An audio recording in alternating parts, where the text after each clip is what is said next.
Ano nga ba ang dapat gawin kapag may nagaganap na sunog? Tandaan lang ang salitang safety. S stands for sound the alarm.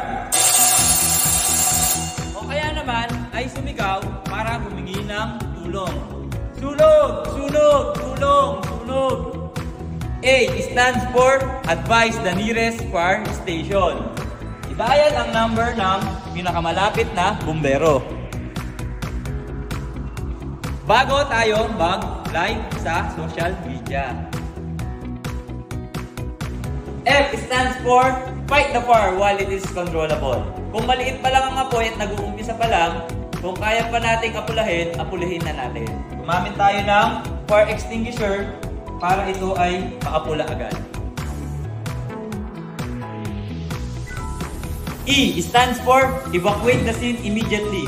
Kapag ang apoy ay sobrang laki na at hindi na kayang apulahin, tayo ay lumabas at pumunta sa pinakaligtas na lugar.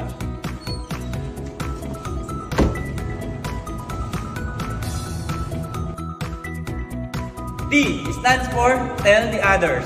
Sabihan mga kakilala natin or mga kasama natin sa bahay na may nagaganap na sunog. Y yield to the firefighters. Ipagkatiwala na sa aming mga bumbero ang pag-apula ng apoy. Dahil kami ay may sapat na training at kaalaman kung paano apulahin ito at merong mga kagamitan na angkop sa pag-apula ng sunog.